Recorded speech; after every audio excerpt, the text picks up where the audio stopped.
Hello, I'm Paul Sloane. I'm a writer and speaker on innovation, and I'm joined today for this interview by Robert Brands, who is the author of a book, Robert's Rules of Innovation, which I have here. I don't know whether you can see that.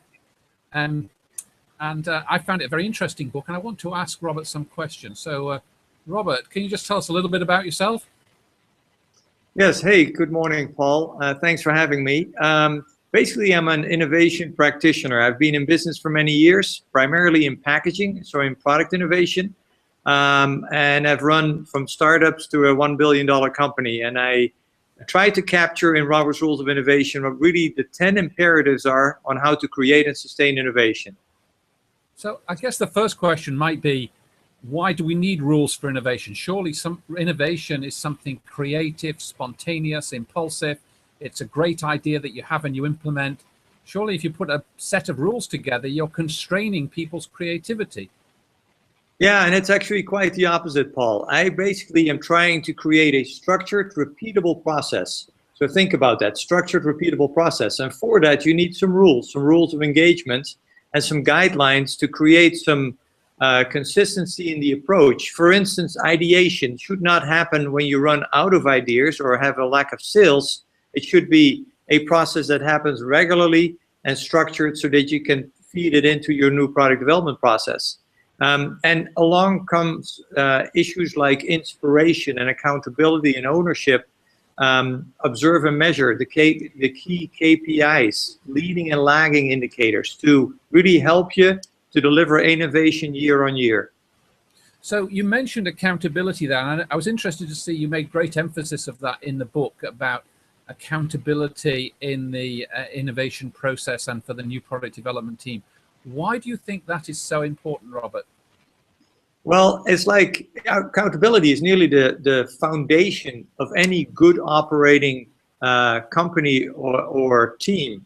So especially in innovation, where it's all about change and risk-taking, accountability is really important. And it's important to make progress, to make a step-by-step step forward. The best way to really look at accountability and make it work is a saying that Ronald Reagan created, which was trust with verification. Basically, assign responsibilities, trust people, but accept that you are able to verify the steps going forward. And with that, I was able to really deliver at least one new product per year with my team that I operated with for many years, and delivered new products for 15 years in a row.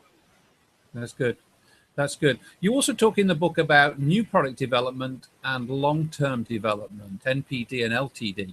What's the difference between those, and what's the relevance of the two? Yeah, really great question. There's really two key things of resources, constraints and demand. One is new product development. New product development, in my eyes, is from concept to launch. So you know what you want to launch, and you need to go through these stages to get it out into the market. Long-term development is really still in that early ideation pipeline where you have to filter and validate and build a business case to ultimately get to MPD. The reason why I raise it and talk about it so much is that you often have a conflict of resources. You know, there's always shortness of money and people.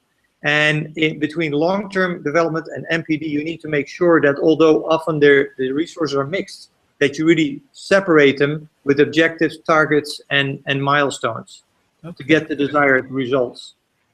Yeah, you talk in the book about patents and intellectual property and the importance of protecting your intellectual property, but patents are expensive. They take a long time to gain. It can take 18 months to get the patent registered. Meanwhile, you're losing time. When would you advise a smaller company with limited resources to invest in a patent, and when would you advise them just to get on with it and race to market or use a trade secret? Yeah, so that's a good question as well, and I will give you my practical entrepreneurial advice, but I would definitely say talk to your lawyer about this in the different cases. First of all, let me address when to do it and not to do it. If you have a trade secret or a know-how that you are using inside your manufacturing process, I would say don't patent it. Try and keep it protected. Even put it in a black box when you have big customers visit. because if you patent it, you expose it and put it out in the public, people can copy it and use it in their manufacturing process and you would never know. So that's a good example of not to do it.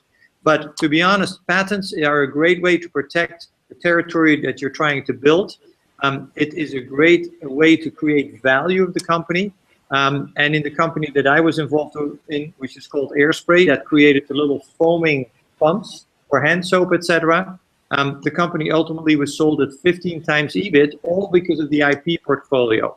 In today's world, it's important, especially in the US, to file first and fine-tune later, because it's not anymore in the world to first to invent, but it's first to file.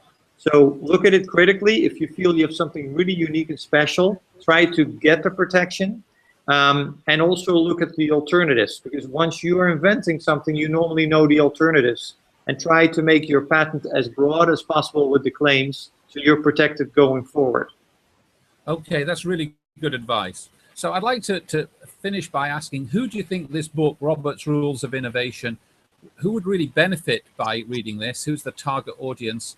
And what are the key benefits they would gain from reading the book? Yeah, thanks, Paul. I would say that Robert's Rules of Innovation really tried to share on how we were successful in creating innovation and bringing new products to market year after year with a structured, repeatable process.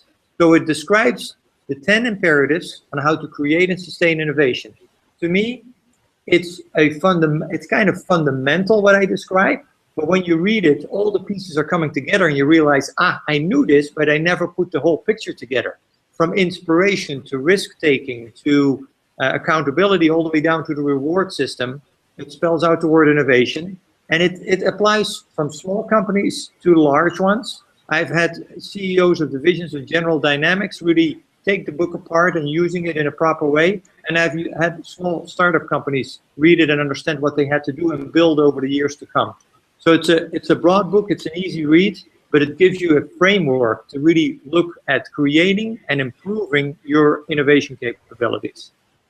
Yes, I read it and I thought it was a very good, solid, reliable framework that anyone wants to hang a structure for how they should do their new product development. So Robert, I'd like to thank you and wish you very good luck with the book.